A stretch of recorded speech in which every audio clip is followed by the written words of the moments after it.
The crystal in my hand caught the light from the chandeliers above, and for a moment, the entire ballroom seemed to hold its breath. 200 people in their finest clothes, all watching, all waiting. Gerald Whitmore stood at the podium with his practiced smile, the kind that had fooled inspectors and lawyers and grieving widows for 25 years. He pointed at me. He laughed, and then he said the words that ended his world. But I am getting ahead of myself. Let me go back to the beginning, because this story didn't start in a ballroom. It started in the dirt, 30 feet underground, on a Tuesday afternoon in October. I was 38 years old when my husband died. My daughter was 9. I remember exactly where I was standing when the call came at the kitchen counter, peeling carrots for dinner, humming something I couldn't name. The phone rang. A man from the job site spoke in a voice too calm for the words he was saying. There had been a collapse, he said, the east wall of the Meridian Tower foundation. 3 workers were trapped. They were doing everything they could. My husband's name was Frank. He was a construction foreman with a laugh that filled every room he walked into and hands that had built half of Clairmont's downtown. He had been on that site for 11 months. He had flagged the concrete mixture twice in the official logs, once in March, once in August, writing that the aggregate was substandard, that the load-bearing ratios weren't right, that someone needed to look at this before they poured the east wall. Nobody came. The pour went ahead on schedule. Frank died the next morning at Clairmont Regional, with my hand in his and my daughter asleep in the waiting room chair under my coat. They gave me a folded flag and a sympathy card from the company. Gerald Whitmore, the developer behind Meridian Tower, sent flowers to the funeral, white lilies. I remember thinking they smelled like hospitals. He shook my hand by the grave, told me Frank was a good man, told me the company would take care of everything. What he meant was that everything would be taken care of so that his company would never be held responsible for anything. The official investigation lasted 4 months. In the end, the structural failure was attributed to what they called an unforeseen geological variation in the soil composition, an act of God. 3 men dead, and the paperwork said God did it. I didn't believe it then. I don't believe it now. What I have always had, in a fireproof lockbox in the back of my bedroom closet, was a copy of Frank's last safety report. He had brought it home the Friday before he died, had sat at the kitchen table reading through it with that crease between his eyebrows that meant something was wrong. I asked him what was the matter. He said he was going to take it to the county office on Monday. He never made it to Monday. After the investigation closed, I hired an attorney with the last of our savings. He reviewed the report, compared it to the official findings, and told me that while the document was significant, it would be nearly impossible to prove the company had seen Frank's concerns and ignored them without additional internal records. Gerald's legal team had been thorough. There was no paper trail on their end, only Frank's word, and Frank was gone. I put the report back in the lockbox. I raised my daughter. I went back to school while she was in kindergarten, got my administrative certification, became a school secretary, then an office manager, then the principal of Clairmont Elementary, a job I did for 19 years. I poured everything I had into Claire and into the children in my school and into the quiet, ordinary business of surviving. I did not forget Gerald Whitmore. I simply learned to carry him the way you carry an old injury always there, flaring up in certain weather, something you stop expecting to heal. Claire grew up with her father's laugh and her own fierce mind. She studied architecture at State. She wanted to build things, she said, the right way. She wanted to know why structures held or failed. I thought of Frank every time she said it, and I said nothing except that I was proud of her, which I was, more than I knew how to say. She called me on a Sunday night during her 3rd year of graduate school. Her voice had a brightness in it I hadn't heard in a long time. She had met someone, she said. His name was Nathan. He was kind and funny, and he had brought her soup when she was sick with a cold for 2 weeks and hadn't complained once about the state of her apartment. I asked what he did. She said he worked for a real estate development company, learning the business from the ground up. I asked which company. She said Whitmore Group. I sat very still in my armchair for a long moment. I told her that was nice, and asked what he was studying, and listened to her talk for 45 minutes about a man who made her happy in ways I hadn't seen in her since she was small. I wrote down what she said. I thought about the lockbox. In the weeks that followed, I did what I had learned to do in 25 years of being the only parent in the house. I gathered information quietly. I looked up Nathan Whitmore online.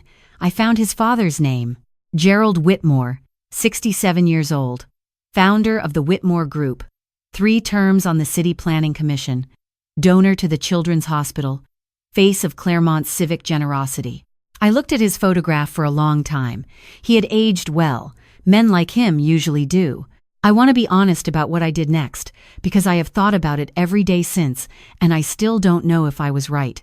I chose to say nothing to Claire. I told myself it was because I didn't have proof beyond what I already had. I told myself it was because she was happy. I told myself that Nathan was not his father, that the sins of parents are not the sins of their children, and I believed all of those things. But I also know, and I have had to make peace with this, that part of me was afraid. Afraid that if I told her, she would feel caught between a past she hadn't witnessed and a future she was choosing, and that I would become the thing standing in the way of her happiness. I had already lost Frank. I could not bear the thought of losing Claire too. So I smiled at Thanksgiving when she brought him home. Nathan was everything she had described: warm, attentive, the kind of young man who insists on doing the dishes and means it. I liked him, and that complicated everything. I found myself hoping, foolishly, that Gerald Whitmore and I would simply never have to be in the same room. I was wrong about that. They announced their engagement in January. The Whitmore family hosted an engagement dinner in February at their home in the Dunmore Heights neighborhood, the part of Clairmont where the houses have names instead of addresses. It was the first time I had seen Gerald Whitmore in person since my husband's funeral. He did not recognize me. That, perhaps, tells you everything you need to know about him. His wife, Pamela, was gracious and a little brittle in the way of women who have spent decades managing a powerful man's social calendar. She seated me at the far end of the dinner table, across from the cousin nobody quite knew how to talk to, and Gerald held court at the head of it all, telling stories about development projects and city council meetings and the legacy he was building for the next generation. Nathan watched his father with an expression I recognized. It was the same one my daughter wore when she was trying to decide whether to admire something or question it. Halfway through dinner, Gerald turned to me with a polished smile and asked what I had done before retirement.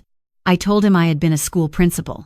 He nodded in the way of men who have already moved on from your answer before you finish giving it. Elementary education, he said. Very noble. Very important work. Then he turned back to the man on his left and resumed his story. I sat with my fork in my hand and thought about Frank's report in my closet, and I thought about white lilies, and I thought about the fact that in 25 years, Gerald Whitmore had never once publicly acknowledged that 3 men died on his watch because he approved a substandard concrete mix to save $11,000 on a $250,000 contract. I finished dinner. I drove home. I opened the lockbox and I sat on the edge of my bed with the document in my hands, and I thought about what I was going to do with the rest of my life. 3 months before the wedding, Claire came to visit. We were sitting at the kitchen table with tea when she said, very quietly, that she knew. I set down my mug. She said that Nathan had told her about his father's company and the Meridian Tower collapse. He had found old newspaper articles doing research for a project, had seen our last name, had put it together. He had told Claire immediately. He was devastated, she said. He had no idea. I asked her what she was feeling. She said she didn't know how to feel. She said she wished I had told her. She said that in some way she couldn't fully explain. She felt like she had been walking in the dark and I had known where the walls were and hadn't warned her. That one landed hard. Because she was right. Not entirely right, I had my reasons, and they were real reasons, but she was right that she deserved to know, and that I had made the choice for her rather than with her, and that was something I had to own. We talked for 6 hours that night. We cried. At the end of it, she said she loved Nathan, and she believed in who he was, separate from who his father was. She said she was going to marry him. She asked me if I could come to the wedding and mean it. I said yes, and I meant it. But I also told her, for the first time, about the report. I told her what it said. I told her what Frank had written and when and how thoroughly it had been buried. I watched her face change as she understood what it meant. She asked me what I was going to do. I told her I didn't know yet. The wedding was held on a Saturday in late September at the Dunmore Country Club because of course it was. 230 guests, string quartet. More white lilies than I ever want to see again in my life. Claire was the most beautiful thing I have ever looked at. Nathan cried when she came down the aisle, and I gave him credit for that. I had dressed carefully that morning. Navy dress, the pearl earrings Frank had given me for our 10th anniversary, sensible heels. I had also, tucked into the small clutch purse on my wrist, placed a folded copy of a document that I had paid to have forensically authenticated 6 weeks earlier by a document examiner in the state capitol. It was a copy of my copy of Frank's safety report, now accompanied by a 3-page certification letter confirming its age, its authenticity, and the identity of the handwriting.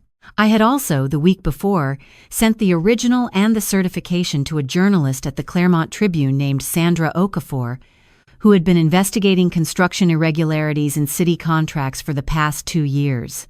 I had met with her twice. I had told her everything. She had listened with the focused stillness of someone who knows exactly what they are holding. She told me to give her 1 week. The reception began at 6. I was seated, and I want you to note this, at a table in the back corner of the ballroom near the kitchen entrance, between a great-aunt from Savannah and an old college friend of Nathan's I had never met. The Whitmore family table was at the center of the room, draped in cream and gold, positioned exactly where everyone could see it. I had expected something like this. I had not expected what came next. Gerald had been drinking since cocktail hour. I noticed it in the looseness around his jaw, the way his gestures got wider as the evening went on. At 8:30, he stood up from his table to give a toast. He tapped his glass. The room quieted. He was charming and funny in the opening. He told a story about Nathan as a boy that made people laugh, raised his glass to his son and new daughter-in-law, said all the right things. And then, in the way of men who mistake an audience for permission, he kept going. He talked about the Whitmore legacy, about what it meant to build something that lasts, about how this family had been part of Clairmont's story for 2 generations, had shaped the skyline, had never once walked away from a commitment. He said that Nathan was carrying something forward that had been built with integrity and sacrifice, and he was proud, he said, to hand it to someone worthy.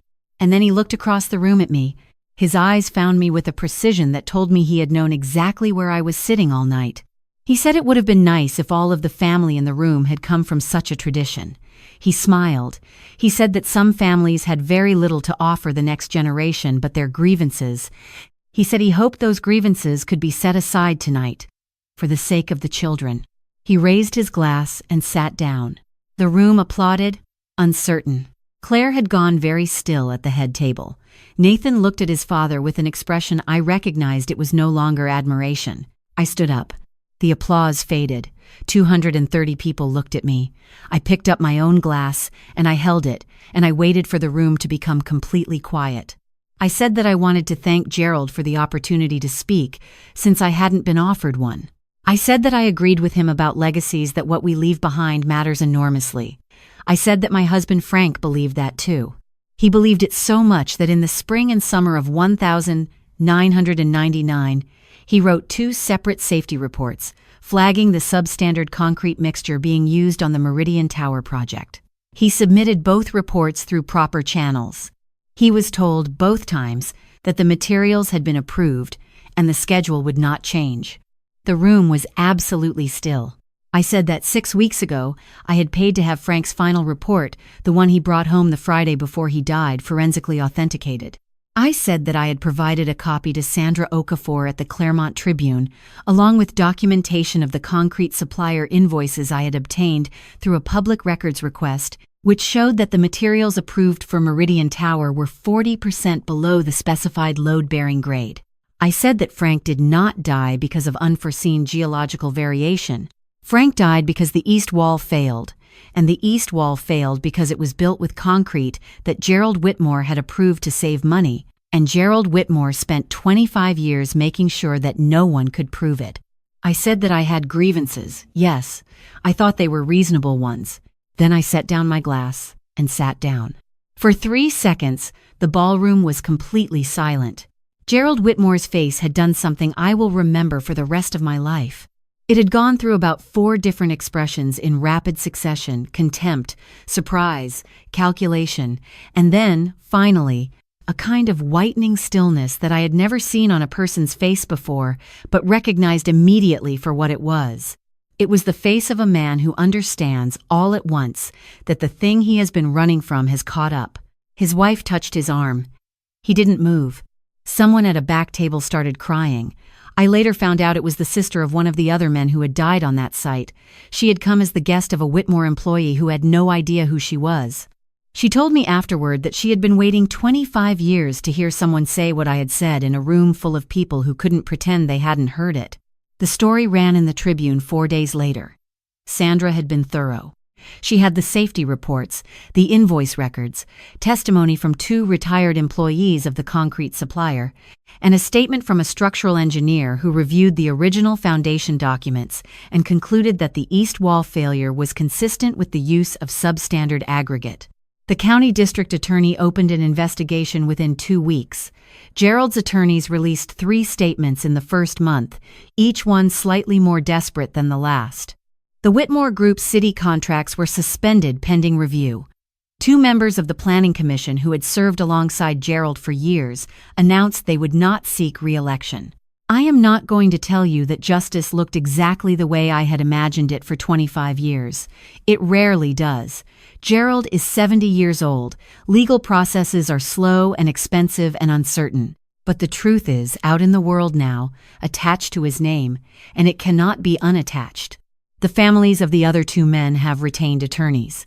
The Tribune story was picked up by the state paper and then by 3 national outlets.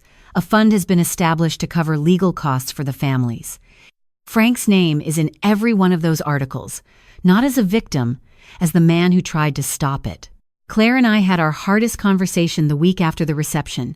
She was still raw from the wedding, from what her father-in-law had said, from what I had said, from all of it. She told me she wished I had warned her that I was going to speak that night. She said it felt like something had been done to her as much as for her, and she needed me to understand that.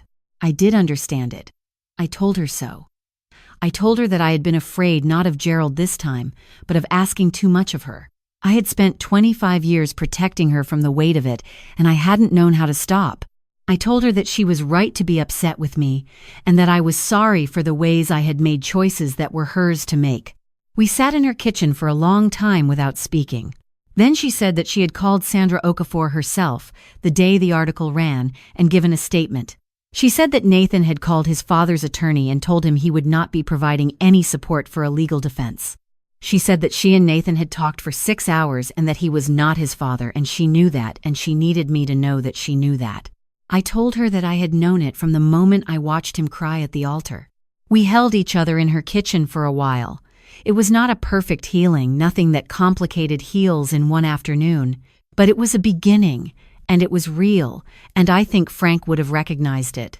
My grandson was born the following June. They named him Francis. They call him Frank.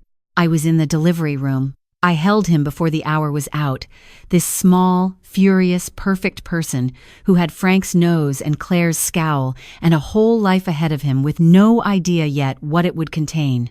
Nathan stood in the corner with his hands in his pockets, watching me with an expression I didn't have a word for at the time, but have since figured out.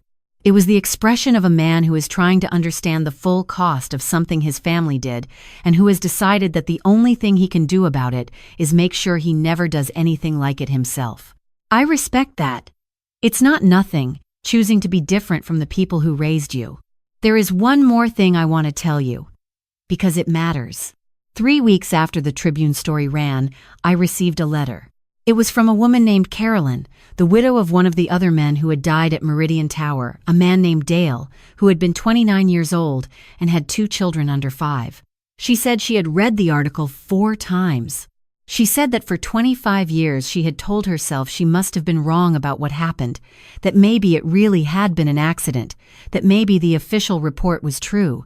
She said she had made her peace with that version of the story because there was no other version available to her. She said that reading my name in the paper, reading Frank's name, had made her feel, for the first time in a very long time, like she was not crazy, Like what she had believed in the grief-fogged weeks after Dale died had been real. Like the ground was solid under her feet again. I sat at my kitchen table and read that letter 3 times, and then I drove to the florist and bought white lilies because I had decided I was going to take them back from Gerald Whitmore, from the image of him standing at Frank's grave with that practiced sympathy on his face. I put them in a vase on the kitchen counter and I looked at them for a while, until they were just flowers again. I called Carolyn. We talked for 2 hours. She has agreed to have dinner next month. I think we will have a great deal to say to each other. Frank built things for 31 years. He built them right, and he documented when things were being built wrong, and he signed his name to it even when it didn't matter and nobody listened. That document survived in a lockbox in my closet for 25 years because he brought it home on a Friday and thought he would deal with it on Monday. He was not wrong about what was in it. He was just out of time. I am 63 years old. I have more time than he did. I intend to use it. I wake up every morning now in a house that is quiet in a different way than it used to be. Not the quiet of something being held back, but the quiet of something that has finally been said. My daughter calls on Sundays. My grandson is learning to grab things with both hands and examine them very seriously, the way his grandfather used to examine a set of blueprints.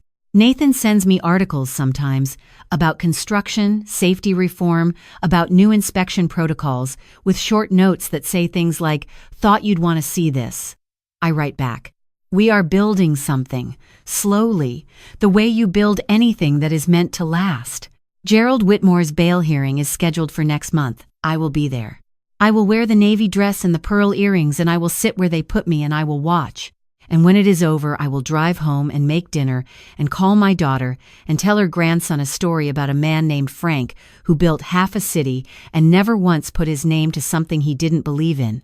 That, I have decided, is the legacy worth having. Not the skyline, not the name on the building.